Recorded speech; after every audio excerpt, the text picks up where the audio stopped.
안녕하세요, 최한나입니다. 여러분, 메가더 장군의 인천 상륙작전 들어보셨나요? 영화화될 만큼 워낙 유명한 작전이라서 거의 알고 계실 텐데요.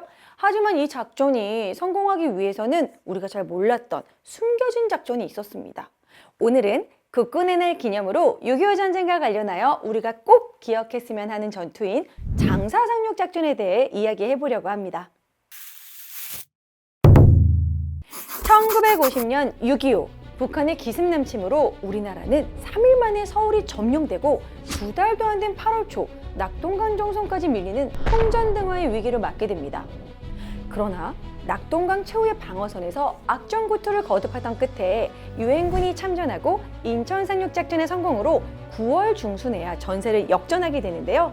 위기에서 나라를 구한 결정적 계기를 만든 인천 상륙작전 성공에는 꽃다운 학도병들이 목숨을 던진 장사 상륙작전이 있습니다. 인천 상륙작전을 감행하기 하루 전인 9월 14일 경북 영덕군 장사리 해변에서는 북한군의 이목을 인천에서 돌리고 북한군 후방을 교란하기 위한 작전명 174의 상륙작전이 시작됐습니다.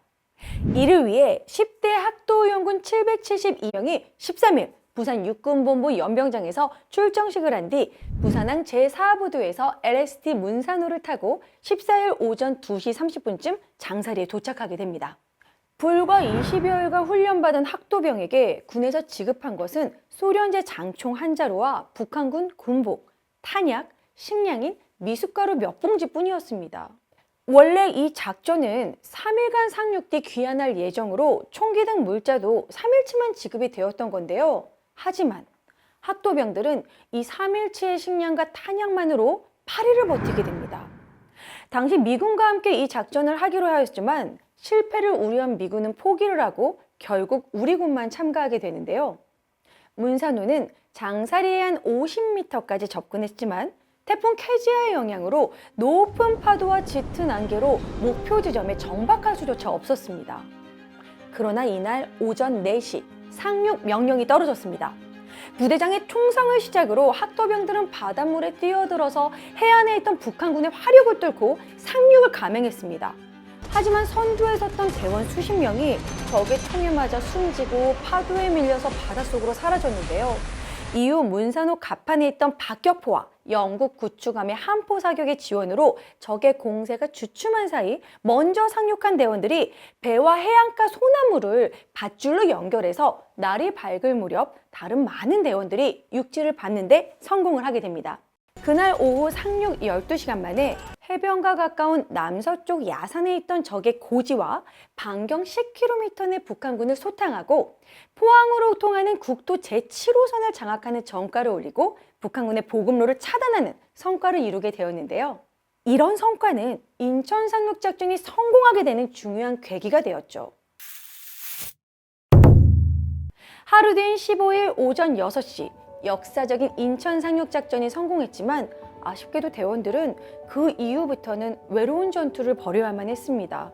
왜냐하면 17일부터 북한군이 탱크와 2개 연대를 동원해서 반격을 시작했거든요. 식량 부족과 통신 두절로 고립된 상황에서 학도병들은 악전고투를 치러야만 했습니다.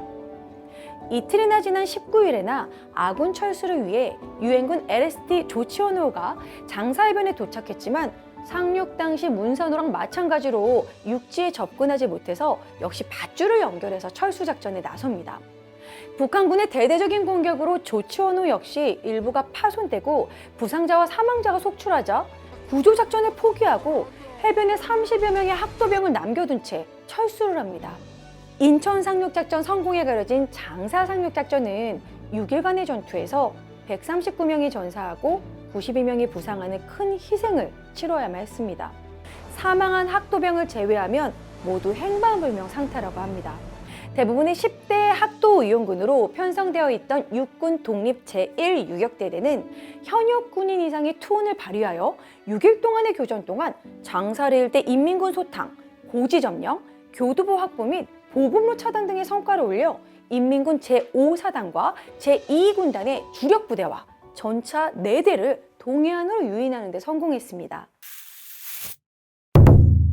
대한민국의 운명이 걸린 그날 20일간의 기초 군사 훈련만을 받고 충분한 계획도 지원도 없는 상황에서 오직 구국의 일념 하나만으로 쏟아지는 적의 총탄과 로켓포에 맞서 싸워야만 했던 장사 상륙작전. 772명의 어린 학도병을 기억하는 사람들은 불행하게도 아직 많지 않습니다.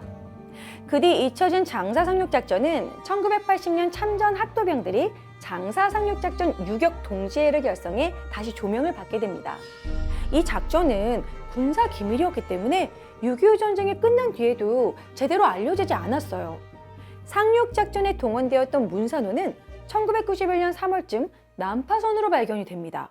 1980년 7월 14일 전투에 참전했다가 생존한 대원 38명이 명예회복과 함께 유적지 성역화를 위해 1991년 9월 14일 상륙 작전지였던 장사리안에 위령탑과 전적비를 세워 지금까지 매년 위령제를 거행해 전몰 장병들의 넋을 기리고 있습니다.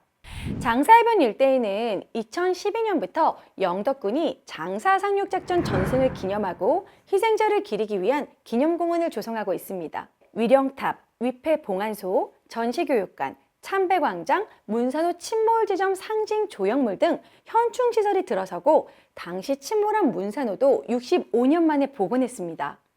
그리고 2019년에 장사리, 잊혀진 영웅들이라는 영화로 개봉되어 다시금 우리에게 이름 없이 죽어간 772명의 학도병들의 죽음이 어떤 가치였는지를 우리에게 묻고 있습니다. 자, 오늘은 6.25 전쟁 중에 전세를 뒤집은 인천 상륙작전을 성공시키는 데 크게 공헌을 했던 장사 상륙작전에 대해 다뤄봤습니다. 어떠셨나요? 수많은 학도병들의 희생을 생각하며 장사 상륙작전도 많이 알려졌으면 좋겠습니다.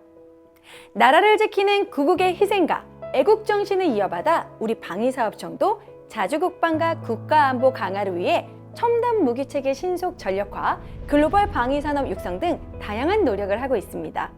다음에도 감동적인 역사 이야기를 들고 찾아올게요. 안녕!